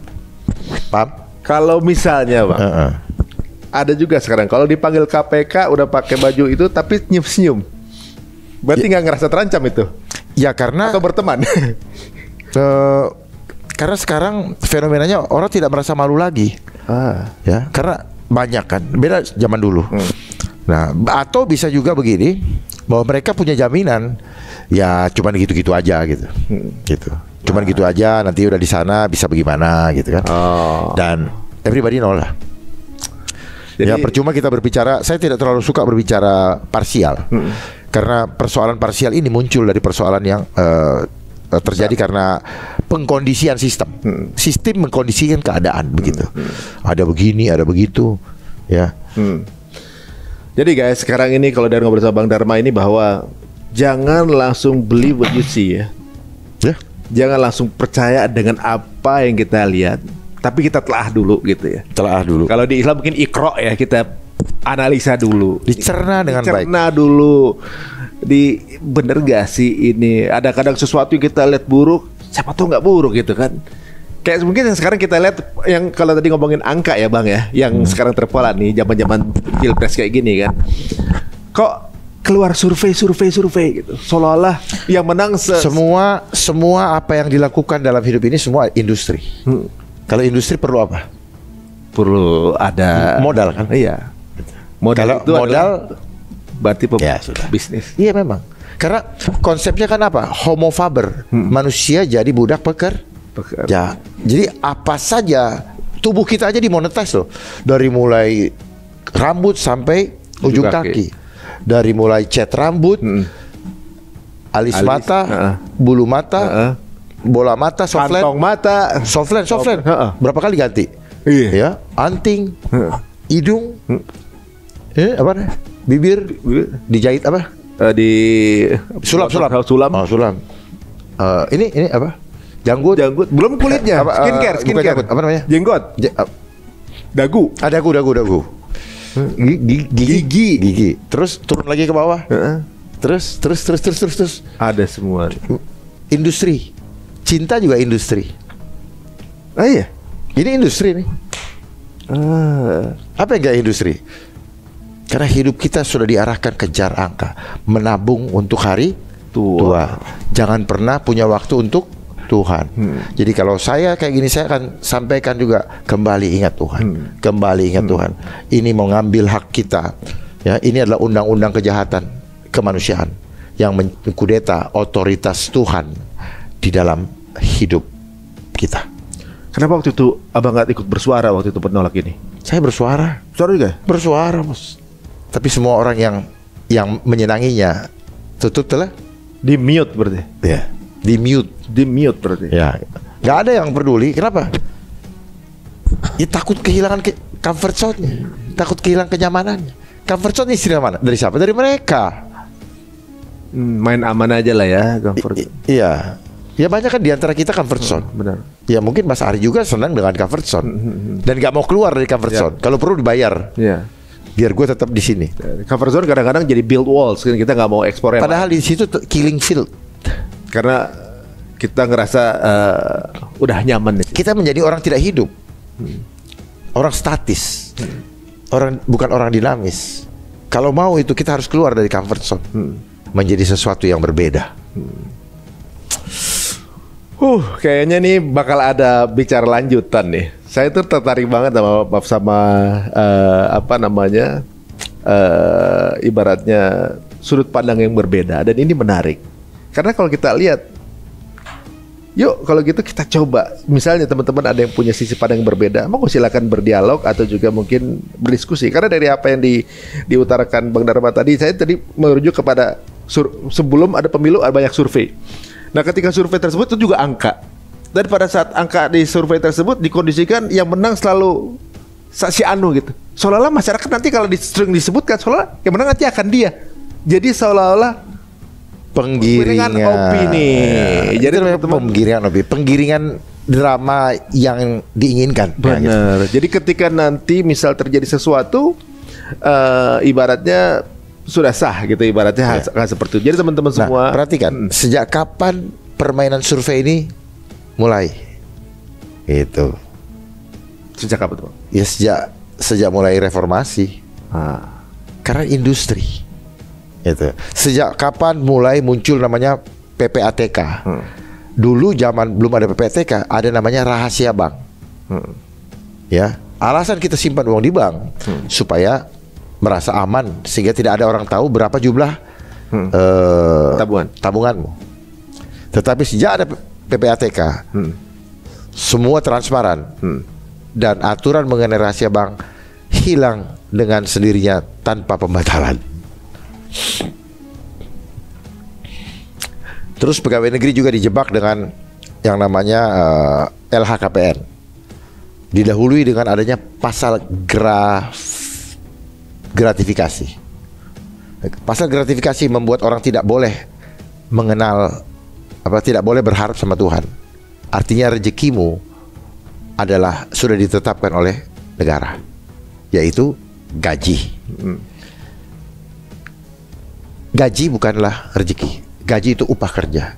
Rezeki itu sifatnya misteri. Tanggalnya nggak ajak, nggak tetap. Amountnya juga nggak selalu, nggak tetap. Itu. Jadi bedakan antara gaji dengan rezeki. Iya, sepakat. Nah, tetapi karena dia mau mengignore supaya jangan ada lagi yang berharap kepada Tuhan, pelan-pelan nih, maka mindset itu. Kalau mindset ini kan namanya permainan alam bawah sadar. Kalau kamu punya tabungan melebihi jumlah yang ditambahkan dari gajimu, maka itu masuk gratifikasi. Kamu harus sebutkan asalnya. Gratifikasi. Gratifikasi ya. Benar. Lalu pegawai negeri dijebak, suruh dicatat di LHKPN. Kalau orang punya tabungan 6, gajinya 2, maka yang 4 harus dibunyikan. Iya dong. Jadi terjadilah kebohongan nasional di banyak pegawai negeri.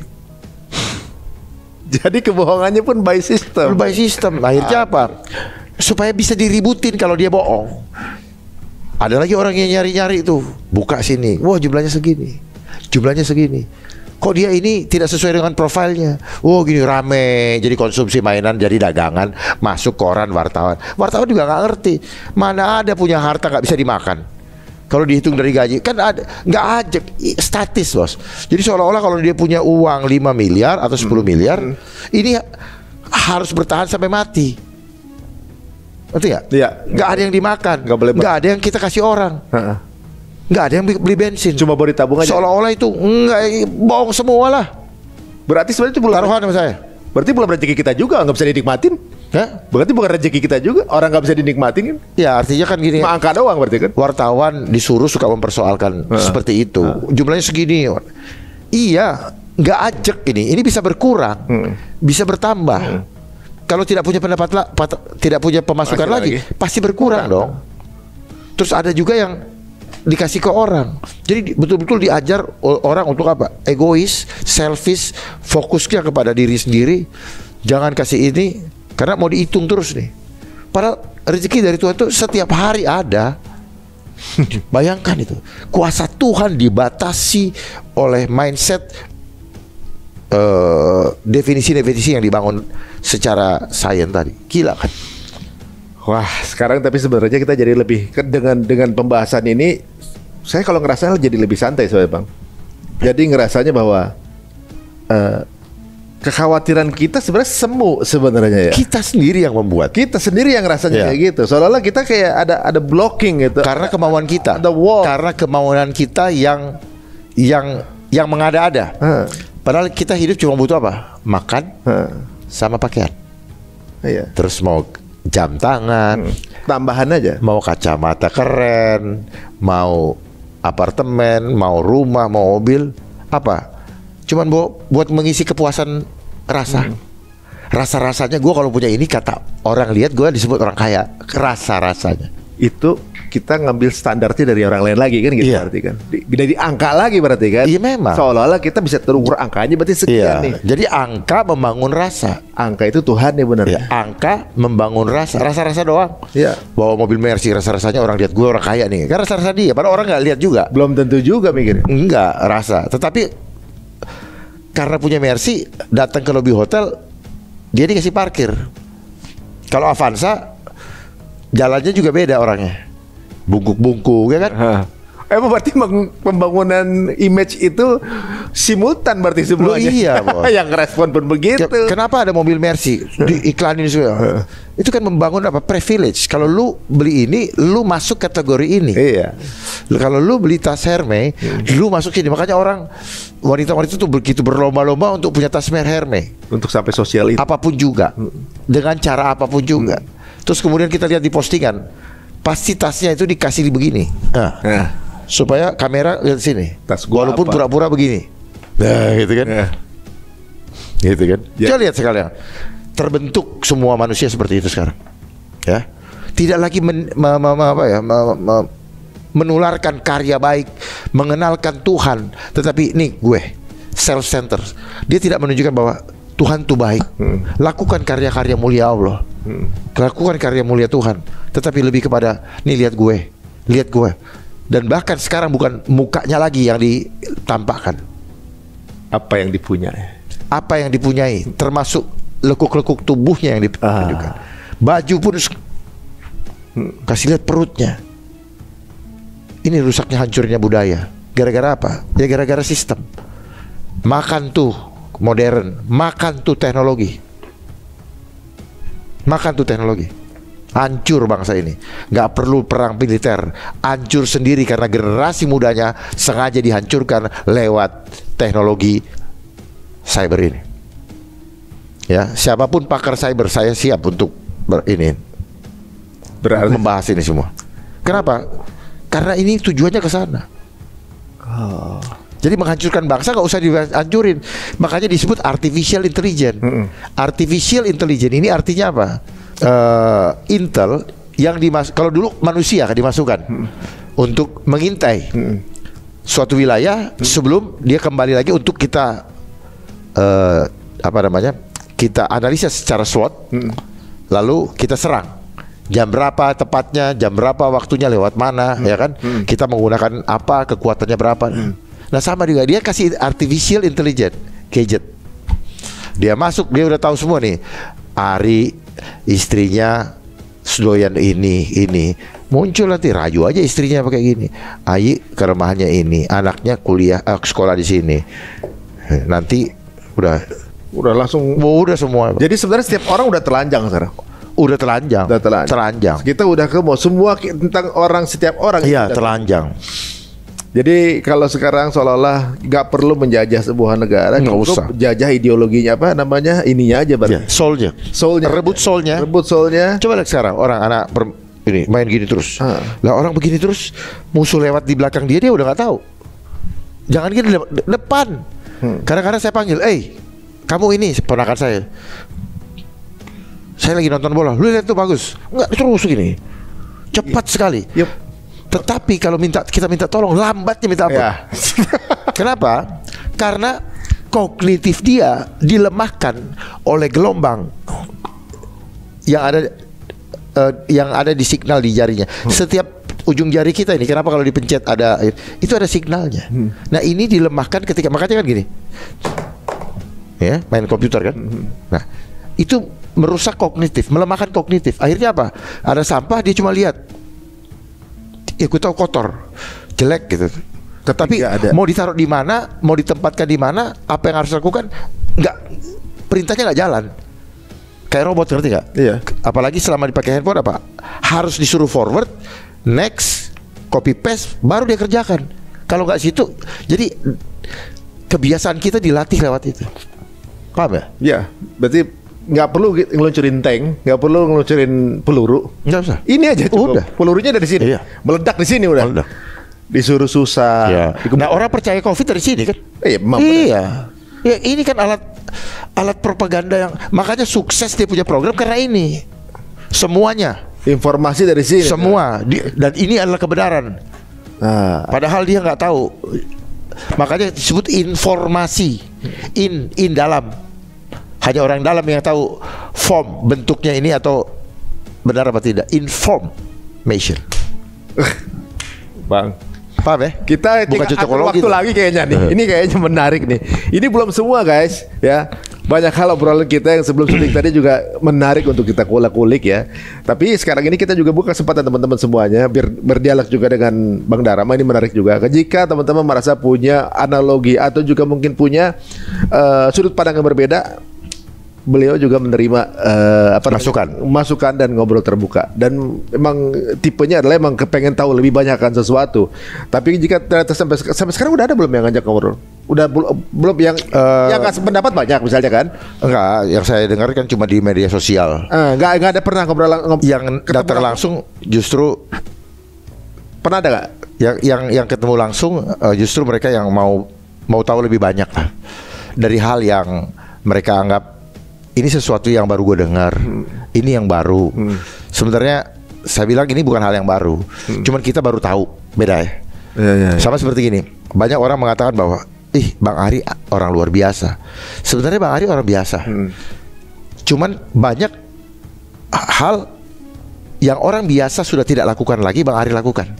Contoh yang paling gampang, ketika kita senang berambil sampah, taruh di tempat sampah, orang bilang, luar biasa ini orang. Paling ini hal biasa, cuma tidak biasa lagi dilakukan. Dengan cara ingin mencari tahu, maka akan menjadi tahu akan sesuatu. Namanya tabayun. Apa benar sistemnya seperti ini? Apa benar yang dijalankan? Apa benar pola ini ada? Monggo silakan dicari tahu. Biar penerusnya Bang Dharma banyak gitu ya. Masya Allah, luar biasa. Terima kasih Bang untuk waktunya. Ini luar biasa bikin saya sebenarnya. Mungkin orang kalau dengar ada yang pusing, saya ngerasa menjalani jadi tambah santai ngejalanin hidup ya. Kalau kita pegangannya udah langsung main di atas aja gitu, nggak terlalu takut akan sesuatu. Ketakutan itu normal-normal aja, tapi jangan terlalu berlebihan. Itu kan pola ternyata. Nah ini menarik dan tunggu sesi berikutnya dengan Bang Dharma. Ntar dulu, sebelum ditutup saya cuma pesan. Apa tuh? Waspada namanya WHO Pandemic Treaty yang akan di voting bulan Mei 2024 yang akan datang. Karena ini akan mengancam keselamatan rakyat, dan juga mengancam keselamatan jiwa dari keluarga kita. Kita akan kehilangan semuanya. Catat ini.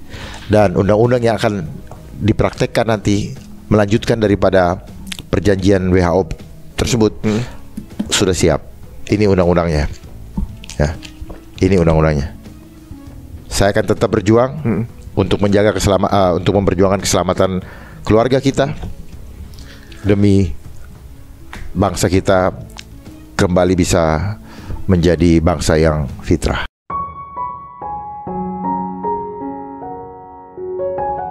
Ya, mandiri juga. Mandiri. Bang, berani nggak kalau kita satu episode khusus bahas pandemi treaty itu? Berani. Berani. Saya pikir tadi kita udah mau bahas ini. Udah bahas juga ya? Ya, enggak, saya pikir kita mau bahas ini pandemi treaty tadi. Sama ini. Kita bahas lagi. Oke, kalau gitu. Dan lebih cepat lebih bagus. Lebih cepat lebih bagus ya. Sebenarnya tadinya kita berharap apa? Para capres itu mau membahas ini. Karena ini jaminan keselamatan rakyat. Percuma beliau-beliau berbicara tentang program yang lain, termasuk program IKN. Kalau ini jalan, rakyat tidak menjadi tuan rumah di negerinya sendiri. Rakyat hanya menjadi bonus demografi, tetapi tidak menikmati keindahan alam, kemakmuran alam yang diberikan oleh Sang Pencipta. Harusnya kita bersyukur sebagai orang-orang yang dilahirkan di negeri Nusantara ini. Kita adalah orang-orang yang Nusantara, orang yang selalu menghambakan dirinya hanya untuk Tuhan, supaya Tuhan dipermuliakan. Karena hanya Dialah yang esa. Tuhan yang esa, Tuhannya satu, ciptaannya banyak. Mari kita jangan terpecah-pecah karena giringan sistem yang memang dari dulu ingin memecah belah kita melalui politik adu domba yang kita kenal dengan divide et impera. Itu kuncinya, hanya di situ. Divide and empiring. Masya Allah, luar biasa nih guys. Jadi kepengen bikin sesi obrol berikutnya nih, ngebahas mengenai WHO Pandemic Treaty itu sama undang-undang. Saya pikir tadinya itu baru wacana, nggak tahu bulan Mei sudah mau dilaksanakan. Tapi sebelum itu terjadi, ada baiknya kita pun tahu. Jadi biar ada balance dan bisa cek recheck guys. Dan kita masih punya kesempatan untuk keluar. Kita punya kesempatan kalau rakyat menolak. Karena sudah ada 11 negara yang keluar. Ada yang udah keluar? Sudah 11 menolak WHO Pandemic Treaty ini. Kita masih di dalam? Kita masih di dalam karena kita adalah co-sponsor. Co-sponsor, ngerti gak? Kalau mau bikin event, hidup ini kan kayak event organizer, bos. Selama COVID kan yang main event organizer. Yang disebut satgas-satgas itu kan kerjanya IO. Ada anggaran kerja, nggak ada anggaran tidur. Jadi kita konsumen ya? Kita konsumen ya? Kita orang-orang ini konsumen. Kita objek ya? Objek kan? Objek dominasinya. Sama objek yang dieksploitasi. Itulah sistem kapitalis. Orang lemah jadi objek. Hitungan banyaknya penduduk 270 juta hanya jadi pembilang. Angka pembilang. Bukan impact apa-apa ya. Waduh. Guys, ya lumayan ya. Mudah-mudahan kita kasih harapan dan doa kepada Bang Dharma supaya tetap sehat ya. Masih bisa beraktivitas dan bisa tampil lagi ngobrol bareng kita, ngebahas sesuatu yang kemarin-kemarin kita nggak tahu sama sekali gitu. Sekarang hari ini kita tahu banyak yang sepertinya mindset kita mulai dipancing untuk lebih berpikir. Sebenarnya ada rencana apa sih di belakang semua ini gitu. Apa kita termasuk bagian dari objek itu? Terima kasih nih Bang Dharma. Luar biasa nih masukannya. Sama-sama. Mudah-mudahan kemudian memancing para penonton kita untuk lebih cerdas dalam berpikir. Sampai ketemu lagi di episode berikutnya. Assalamualaikum warahmatullahi wabarakatuh.